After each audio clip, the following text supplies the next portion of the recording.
Hola, mi nombre es Paola Villarreal, soy hematóloga y vamos a hablar un ratito de las anemias y cómo manejar un paciente con anemia en el consultorio.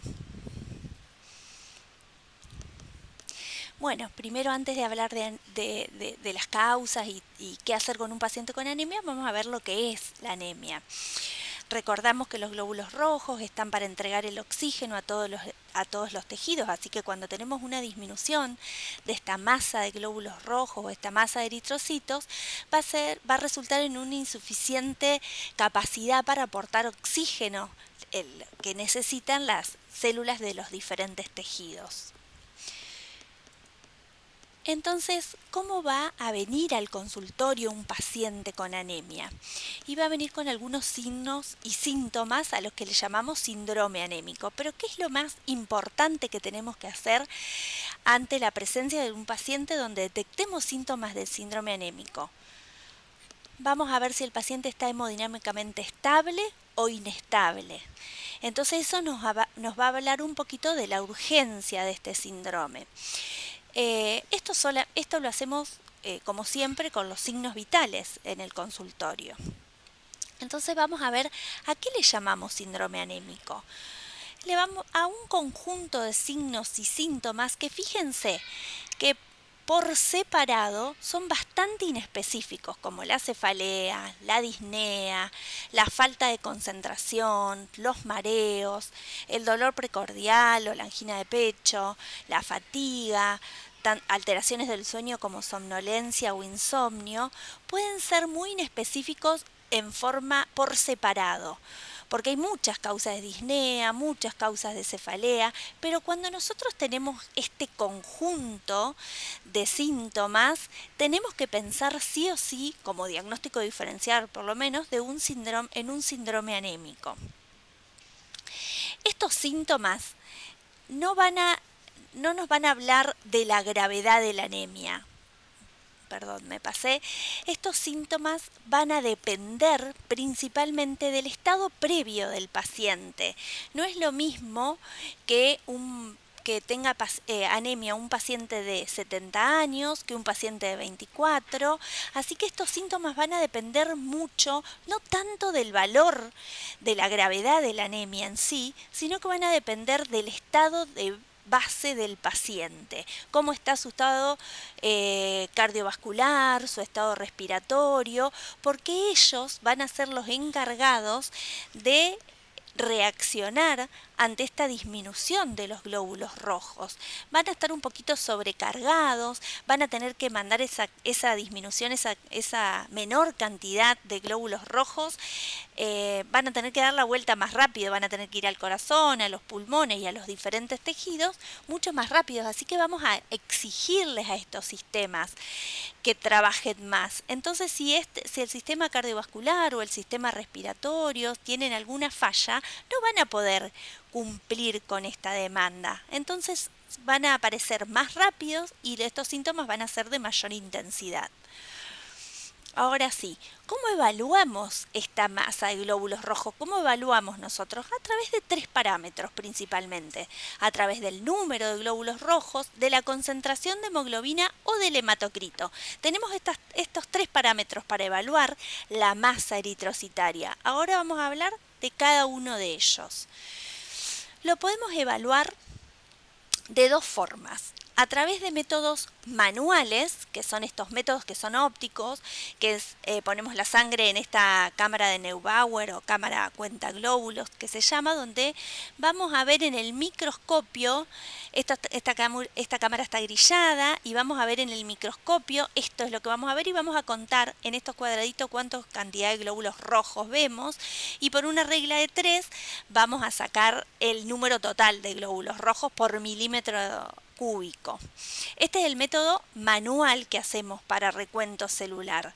Otro método que tenemos es un método automatizado, que es el famoso, bueno, el Coulter es un nombre comercial, pero es un contador automático donde ponemos acá el tubo de sangre que le sacamos al paciente y va a contar cuántos glóbulos rojos, cuántos glóbulos blancos y cuántas plaquetas tenemos y lo podemos imprimir por acá, que que más frecuentemente vemos principalmente en el hospital cuando recibimos el informe.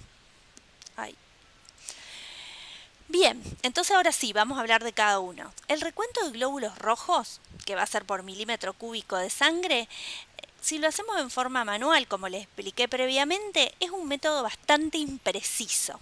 En cambio, el método automatizado, que va a contarlos por volumen, porque va a decir los de este tamaño son glóbulos rojos, los de este tamaño, las células de este tamaño son glóbulos blancos y las células de este tamaño son plaquetas. De acuerdo al volumen va a contabilizar un montón de células rápidamente. Así que el método automatizado va a ser mucho más preciso y más exacto con respecto al número de glóbulos rojos. Estos son los valores de referencia tanto para los hombres como para las mujeres, que es aproximadamente, si consideramos una sola cifra, es alrededor de 4 millones de glóbulos rojos por milímetro cúbico. Con respecto al dosaje de hemoglobina, es el más importante para nosotros, es con lo que nosotros hacemos el diagnóstico de anemia, porque es el más fidedigno. Pero ¿cuál de los dos es más fidedigno? Siempre el método automatizado. Acá tienen los valores normales, que tienen que tener los hombres más de 13 gramos por decilitro de hemoglobina y las mujeres más de 12. Así que acuérdense que generalmente nosotros hacemos el diagnóstico de anemia por el dosaje de hemoglobina.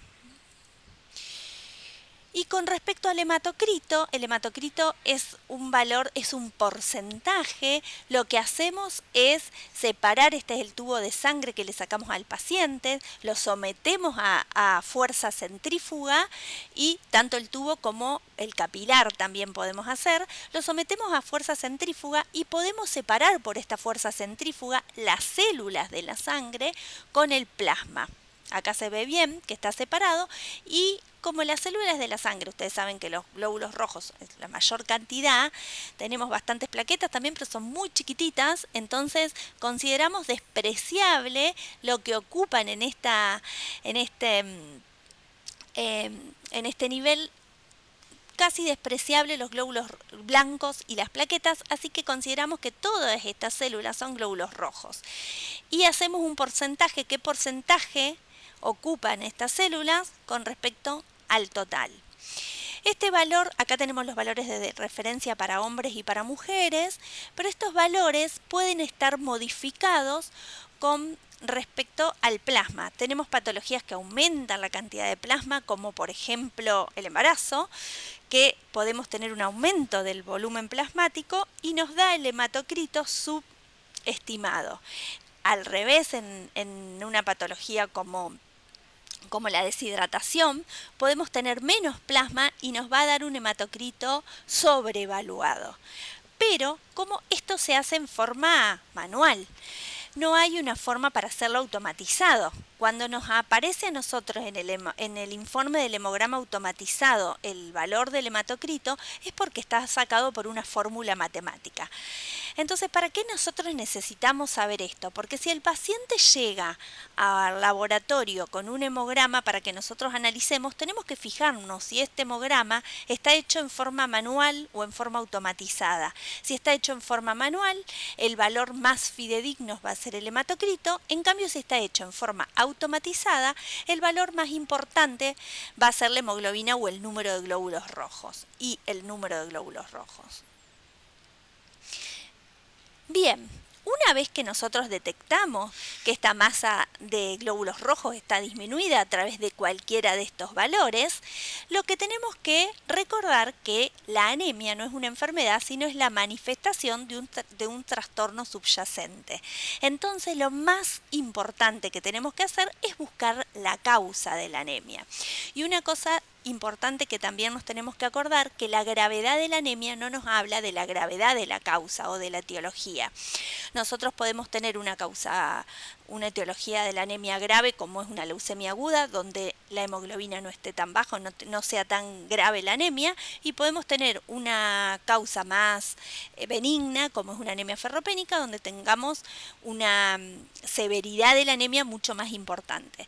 Así que no tenemos que dejar de darle importancia a una anemia leve, porque la causa, la etiología puede ser grave. Bien, ¿qué vamos a hacer una vez que detectamos un paciente con anemia? Porque las causas, como ustedes sabrán, son un montón, son numerosas, puede ser casi cualquier patología de la medicina interna puede causar anemia. Entonces vamos a ir a evaluar los índices eritrocitarios, como el volumen corpuscular medio, que es una medida de tendencia central del volumen de los glóbulos rojos, la hemoglobina corpuscular media, que nos informa, también es otra medida de tendencia central, que nos informa del contenido de hemoglobina de esos glóbulos rojos. Vamos a hablar de la amplitud de distribución eritrocitaria, o en inglés se dice también RDW, que esto nos va a hablar si todos los glóbulos rojos tienen un tamaño parecido o hay una diferencia muy importante entre el tamaño de los glóbulos rojos, algunos muy chiquitos, otros muy grandes. De eso nos habla el ADE o amplitud de distribución eritrocitaria. Los reticulocitos, que son los glóbulos rojos inmaduros, vamos a ver qué porcentaje tienen, eso también nos va a ayudar para ver la causa de la anemia, y la morfología de los glóbulos rojos, que eso lo vamos a ver principalmente al microscopio en el frotis de sangre periférica. Bueno, ¿cómo podemos ver los reticulocitos? Los reticulocitos los podemos ver en forma manual, con un frotis coloreado con un colorante especial, o sea que nosotros si lo hacemos en forma manual lo tenemos que pedir al laboratorio específico que por favor no ver un recuento de reticulocitos en el frotis, porque se colorea el frotis de sangre periférica con otra tintura. Y fíjense que podemos contar, nosotros contamos en el microscopio qué cantidad de reticulocitos vemos. Los reticulocitos, como son células inmaduras que todavía no estaban preparadas para salir a la sangre periférica, porque eso significa que la médula, que es la fábrica de estos glóbulos rojos, está muy apurada. Entonces, todavía estos glóbulos rojos conservan algunas cositas, no alcanzaron a liberar. ¿Se acuerdan que el glóbulo rojo antes de salir a sangre periférica tiene que liberar el núcleo? Y les quedan restos nucleares, restos de ARN que se pueden ver de esta forma dentro de los glóbulos rojos con esta coloración especial, y lo contamos en la cantidad de glóbulos rojos. Vemos que si están aumentados, estamos hablando que esta médula ósea está produciendo muchos glóbulos rojos. Y en forma automatizada también pueden salir en el informe del hemograma automatizado si el aparato tiene para recuento de reticulocitos. Otro de los índices eritrocitarios importantes es el BCM. Son los dos más importantes, los reticulocitos, que nos van a dividir a las anemias en regenerativas y arregenerativas, y el volumen corpuscular medio, que es esta media del volumen de todos los glóbulos rojos, que vamos a poder dividir a las anemias en anemias normocíticas si tienen un volumen corpuscular medio normal, microcíticas si están muy chiquitos estos glóbulos rojos, o macrocíticas si son mayores a 100. Lo mismo que el hemograma, estos índices los podemos hacer en forma manual o en forma automatizada. Siempre la forma manual es mucho más imprecisa porque se hace a través de una fórmula donde se multiplica el hematocrito por 10 y se divide por el recuento total de glóbulos rojos. En forma automatizada se hace por impedancia, donde lo que podemos ver es el tamaño o el volumen de los eritrocitos que contó el glóbulos rojos. Es uno de los más importantes para clasificar las causas de anemia. Bueno, estos índices eritrocitarios podemos también verlos en el frotis de sangre periférica. Podemos ver que cuando decimos que que los glóbulos rojos tan microcíticos los podemos comparar con el núcleo del linfocito. Tienen más o menos el mismo tamaño. Cuando vemos que los glóbulos rojos en el frotis de sangre periférica son más chiquitos que el núcleo del linfocito, podemos decir que es una anemia microcítica. Entonces podemos sospechar que el volumen, si no tenemos el índice eritrocitario, que el volumen corpuscular medio va a ser menor a 80. Cuando el núcleo de los linfocitos tiene el tamaño parecido a los glóbulos rojos, vamos a sospechar que este volumen corpuscular medio va a estar entre 80 y 100. Y si son mucho más grandes que el núcleo del linfocito, generalmente vamos a sospechar que hay una macrocitosis o un volumen corpuscular medio de estos glóbulos rojos mayor a 100. Esto lo podemos ver en el microscopio en los frotis de sangre periférica. Entonces vamos a clasificar estas anemias para ver las diferentes etiologías, para buscar la causa. De acuerdo con los reticulocitos, los vamos a clasificar en anemias regenerativas o arregenerativas. Los que tienen reticulocitos altos van a ser causas regenerativas y con los reticulocitos bajos van a ser arregenerativas. Con respecto a la morfología, vamos a dividirlos en macrocíticos, normocíticos y microcíticos de acuerdo al volumen corpuscular medio. Bueno, las causas de anemia regenerativa van a ser dos. O una hemorragia aguda, que generalmente es muy fácil de diagnosticar porque el paciente viene con la hemorragia de donde sea, así que eso va a ser fácil el diagnóstico, o si no, va a ser una anemia hemolítica. Después vamos a ver las clasificaciones de las anemias hemolíticas que pueden ser congénitas o adquiridas. Y con respecto a las anemias, si son arregenerativas, vamos a ver también si son microcíticas, normocíticas o macrocíticas de acuerdo al volumen corpuscular medio o a lo que miremos en el frotis de sangre periférica si no tenemos los índices eritrocitarios. Bien, si nos encontramos, vamos a hacer los diagnósticos diferenciales. Si nos encontramos ante un paciente con una anemia microcítica, o sea, con el volumen corpuscular medio bajo, vamos a tener que hacer diagnóstico diferencial de estas 4 entidades: anemia ferropénica, anemia de trastornos crónicos, talasemia o anemia sideroblástica. Por frecuencia, gana absolutamente la anemia ferropénica. Es la anemia más frecuente y es la anemia más frecuente de todas y es la anemia más frecuente de las anemias microcíticas.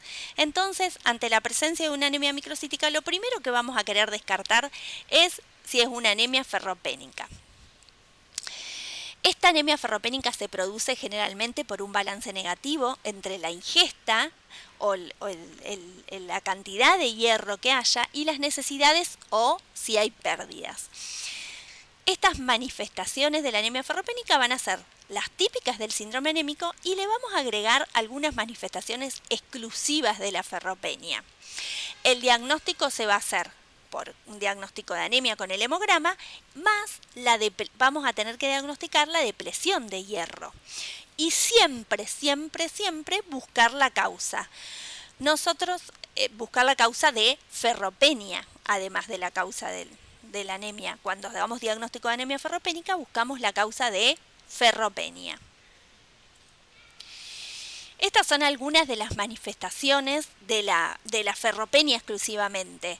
Unas son las típicas uñas que le decimos en vidrio de reloj. Esta es la típica glositis por ferropenia, y en esta foto lo que les muestro es una alteración típica de la ferropenia, que es lo que se llama pica, que es la necesidad de comer algo que generalmente no es comestible o no estamos acostumbrados a comer.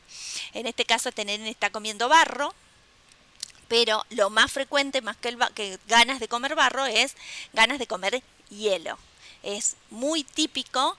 Por ahí a veces nos parece que no es tan frecuente, pero es que no lo preguntamos y al paciente a lo mejor no le parece algo como para comentarle al médico, pero yo siempre cuento el caso de una paciente que tengo que ella ya sabía que tenía anemia, era una anemia crónica por pérdidas crónicas de sangre y ya se daba cuenta cuando le faltaba hierro porque le daba muchas ganas de comer hielo.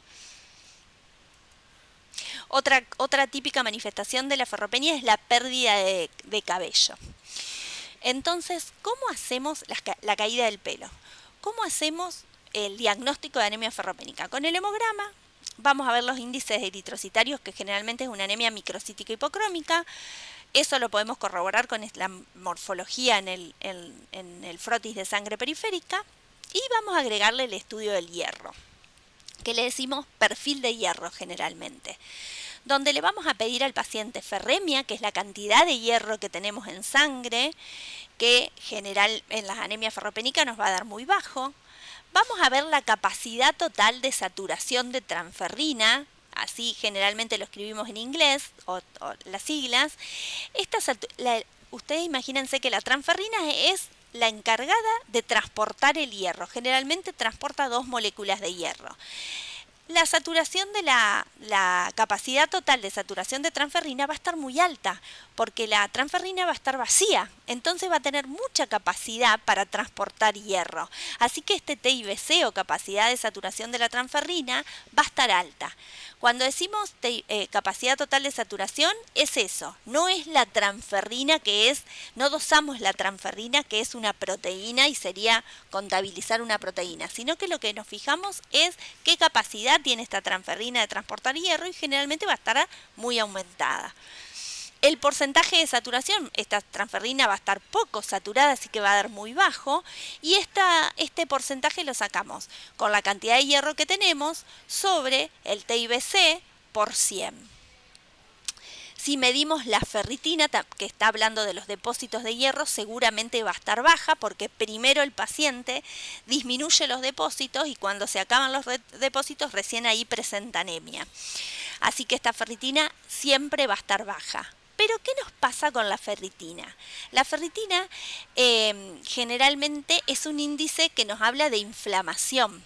Entonces, un reactante de fase aguda. Si el paciente, además de tener ferropenia, tiene alguna condición que le produzca inflamación, ya sea una infección crónica o una neoplasia o un embarazo, cualquier cosa o los pacientes obesos, que aumente la ferritina, ya no va a ser tan fiable este dato cuando esté aumentada. Podemos decir que una ferritina que esté aumentada puede tener igual el paciente ferropenia, pero cuando una ferritina está disminuida, no hay otra causa de ferritina disminuida que no sea la ferropenia. Espero se haya entendido eso. Con respecto al hierro en médula ósea, es la última opción que tenemos cuando no podemos hacer diagnóstico diferencial, es a través de la tinción de Perth, medir el hierro en médula ósea y con eso tenemos un diagnóstico definitivo de si hay hierro para fabricar glóbulos rojos o no. Siempre lo dejamos para última instancia porque es un estudio invasivo la punción de médula. Bien. Podemos tener 3 estadios de anemia ferropénica. La prelatente, donde tenemos solo la ferritina disminuida, la latente, donde ya tenemos un índice de saturación de la transferrina bajo, o sea, un porcentaje bajo, y cuando ya hay eritropoyesis ferropénica, que tenemos una anemia microcítica hipocrómica en el laboratorio. Lo podemos ver en el laboratorio. Este es un ejemplo con un hemograma donde podemos ver que el número de glóbulos rojos está dentro de todo lo normal, pero la hemoglobina, fíjense que está baja. Este es un ejemplo de un hemograma del hospital, con un 28 de hematocrito que también está bajo, y fíjense este contador automatizado nos muestra los índices, donde podemos ver que el volumen corpuscular medio está muy bajito, tiene 69, y la hemoglobina corpuscular media está muy bajita, entonces decimos que tenemos microcitosis e hipocromía. Y podemos ver el RW un poquito alto. Bien, con esa anemia le hemos pedido un perfil de hierro y acá podemos ver que la ferremia está disminuida con un porcentaje de saturación disminuido y la capacidad para fijar el hierro o TIBC o en este caso lo que se hace en el hospital es UIBC que está aumentado. Entonces con eso, con una ferritina disminuida, podemos decir que esta anemia microcítica hipocrómica es por causa de un déficit de hierro o una anemia ferropénica. Todo esto que vimos en el hemograma automatizado lo podemos corroborar en el frotis de sangre periférica. Si miramos al microscopio vamos a ver estos glóbulos, acá se ven un poquito chiquitos, acá se ven un poco más grandes, pero ¿se acuerdan que en el frotis de sangre periférica podemos ver los glóbulos con una radiopacidad en el centro por la forma que tienen los glóbulos bicóncava que tienen los glóbulos rojos tridimensionalmente? Cuando lo vemos en el frotis periférico le vemos esta claridad central, pero fíjense acá que casi es todo claridad, no tiene casi nada de hemoglobina este glóbulo rojo. Y si lo comparamos con el núcleo del linfocito, por eso decimos que es hipocrómico. Si lo comparamos con el núcleo del linfocito, vemos que la mayoría de los glóbulos rojos son más chiquitos que lo normal. Habíamos visto que el RDW estaba un poco aumentado. ¿Por qué? Porque todos los glóbulos rojos tienen diferentes tamaños. Hay algunos más grandes, hay otros más chiquitos. A eso le decimos anisocitosis, que es lo que se traduce del hemograma automatizado como RDW o AD aumentado. ¿Cuál es el tratamiento de la anemia ferropénica? El tratamiento de la anemia ferropénica es etiológico, o sea, tenemos que ver la causa de la anemia ferropénica. Tenemos que ver cuál es la causa de no tener hierro. Nosotros con poquita cantidad de hierro que incorporemos al organismo nos alcanza, porque la mayoría del pool de hierro que usa la médula ósea para fabricar glóbulos rojos es de los glóbulos rojos senescentes, que nos sirven más y nos dejan el hierro. Entonces, la causa más importante de anemia ferropénica en los adultos, no estoy hablando de los niños donde tienen aumento de las necesidades, sino de los adultos, es la pérdida de sangre, o sea, la pérdida de glóbulos rojos con el hierro ese que nosotros íbamos a usar en ese pool de glóbulos rojos senescentes. Y para tratamiento sintomático lo que vamos a hacer es administración de hierro, para aumentar la hemoglobina primero y para restaurar los depósitos de hierro después. ¿Cómo podemos administrar ese hierro? Lo podemos administrar en forma oral o en forma parenteral. Siempre se prefiere la forma oral porque es muy fácil, porque el paciente se lo lleva a la casa, pero tiene sus efectos adversos, principalmente gastrointestinales. Puede provocar náuseas, vómitos, diarrea o constipación. Si el paciente puede tener alguna causa que esté contraindicado, el sulfato ferroso bioral, por ejemplo, una úlcera activa. Entonces pasaríamos a la vía parenteral, que puede ser intramuscular, con todos los efectos adversos o las complicaciones que presenta esta aplicación, como que le queda un tatuaje y suele quedar el glúteo, que es donde se coloca la inyección intramuscular, con una coloración que como queda a nivel subcutáneo tipo un tatuaje, no sale fácilmente, puede tardar años en irse.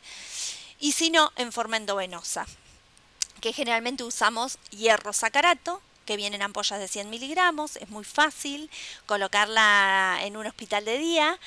Y lo único que necesita el paciente sí o sí, ser ingresado a un hospital de días, estar un rato, generalmente lo pasamos en menos de media hora, pero bueno, un rato hasta que le coloquen la vía y le pasen el suero tiene que estar el paciente y se tiene que sí o sí acercar a un centro de salud.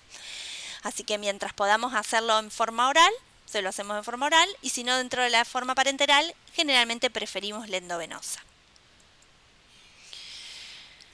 Si se nos presenta un paciente con una anemia con volumen corpuscular alto, o sea, estamos hablando de una anemia macrocítica, lo que vamos a hacer es hacer diagnóstico diferencial entre dos posibles grupos de patologías.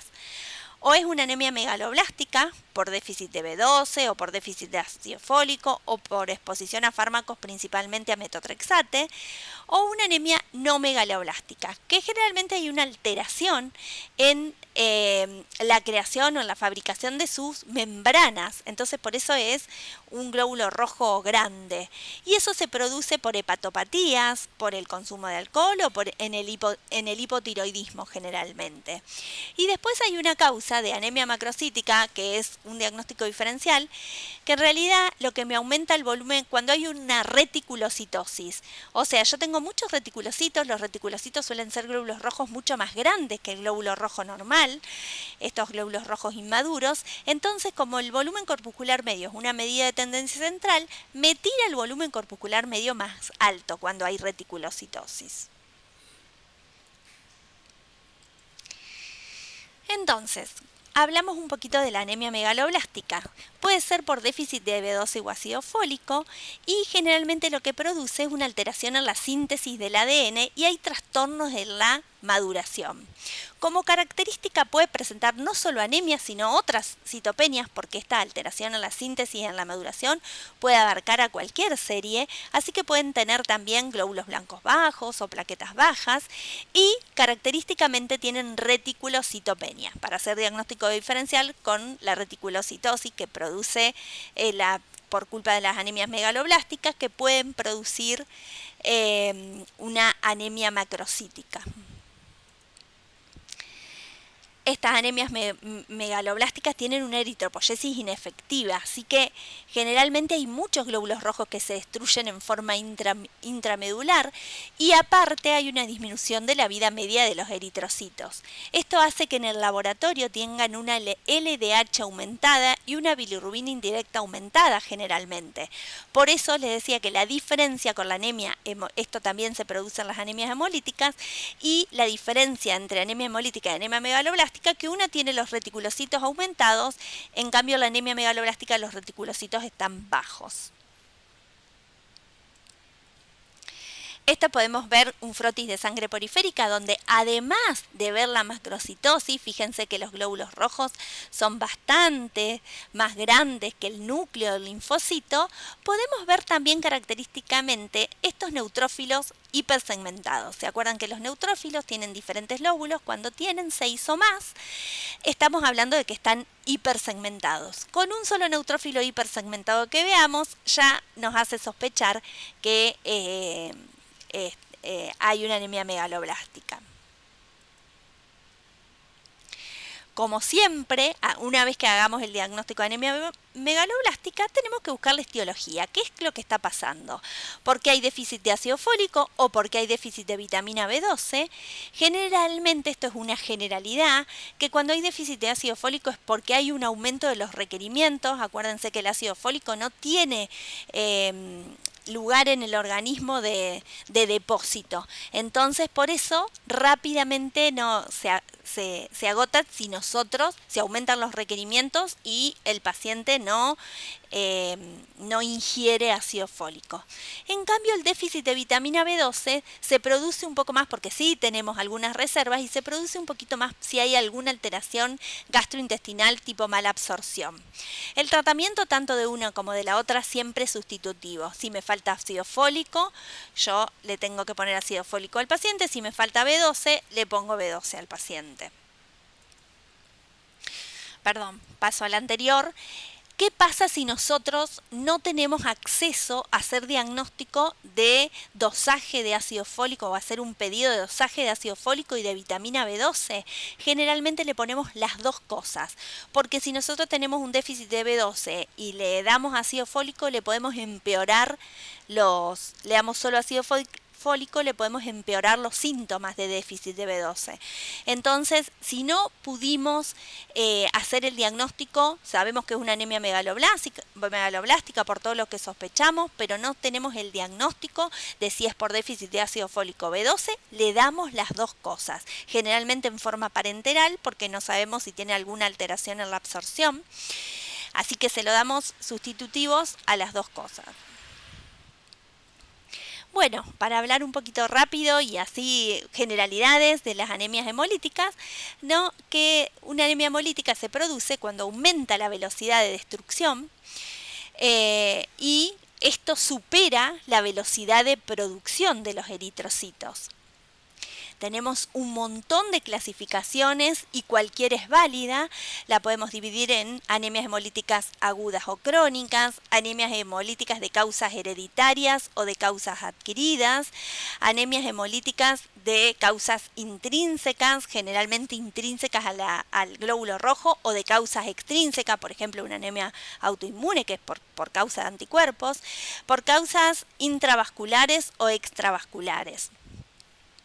La que más frecuente vamos a ver en adultos, bueno, cualquiera sea de ellas va a producir los mismos síntomas. Ictericia, por el aumento de la bilirrubina indirecta, todos los síntomas del síndrome anémico, y puede agregar fiebre y dolor lumbar durante la crisis de la hemólisis el paciente.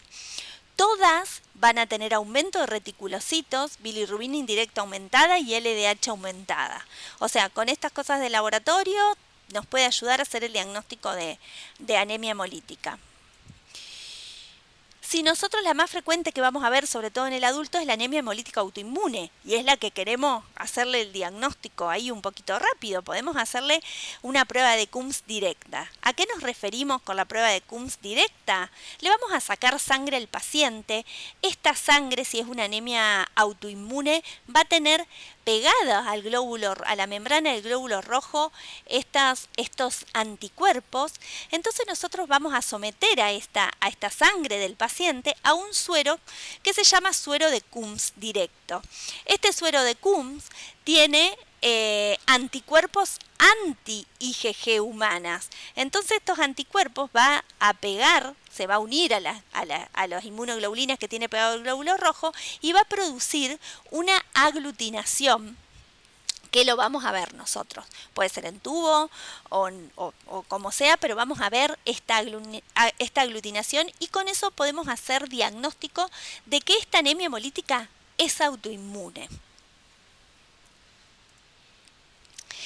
Bueno, generalmente yo les voy a decir que casi todos, cuando sospechamos una anemia hemolítica, sí o sí hay que derivarlo al especialista, porque ya sea una causa hereditaria, que lo vamos a ver generalmente en el frotis de sangre periférico, o vamos a tener que hacer unos estudios especiales, o una anemia hemolítica autoinmune, que es de tratamiento de urgencia, generalmente la va a tener que atender el especialista. Hay que dosarle los anticuerpos, si son IgG o si son IgM. Entonces, pero si yo no tengo oportunidad de la derivación rápida y sospecho una anemia hemolítica autoinmune, el tratamiento es con corticoides a dosis inmunosupresoras, ya sean bioral o endovenosos. Es a dosis inmunosupresoras con corticoides la primera línea de tratamiento. Cualquiera de todas estas anemias hemolíticas solo la vamos a transfundir en caso de descompensación hemodinámica o en caso de síntomas importantes del paciente, como por ejemplo dolor precordial o algún síntoma que lo esté descompensando. Si no, no transfundimos a las anemias hemolíticas y menos a las autoinmunes. Bueno, y por último, lo que vamos a hacer es un repaso de cómo hacemos el algoritmo diagnóstico ante la presencia de un paciente con anemia. Tenemos el hemograma donde vamos a ver las características de la disminución de esta masa eritrocitaria y podemos ver un frotis de sangre periférica. Nos vamos a fijar en el volumen corpuscular medio. Si son chiquitos los glóbulos rojos y tienen un volumen corpuscular medio menor a 80, vamos a tener una anemia microcítica. Dijimos que la causa más frecuente de anemia microcítica era la ferropenia. Así que lo primero que vamos a hacer es un estudio del hierro. Si tenemos la ferremia baja, la ferritina baja, y dijimos que la capacidad de transporte de la transferrina aumentada, vamos a hacer diagnóstico de anemia ferropénica y el tratamiento sustitutivo y buscarle la causa a la ferropenia. En cambio, si la ferremia da alta y la ferritina alta y esta capacidad de transferrina generalmente está disminuida, vamos a pensar en una anemia de enfermedades crónicas. Y cuando tengamos un AD, una anemia microcítica con un AD bajo, y sobre todo vamos a preguntarle los antecedentes al paciente, vamos a pensar en una talasemia, que es una hemoglobinopatía.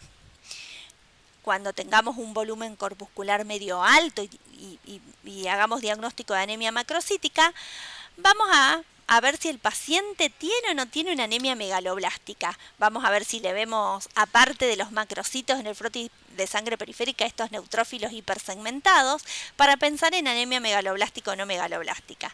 Si vemos que puede ser una anemia megaloblástica, vamos a buscarle causas de déficit de B12 y de ácido fólico, o si podemos se los dosamos, para ver cuál de las dos causas es.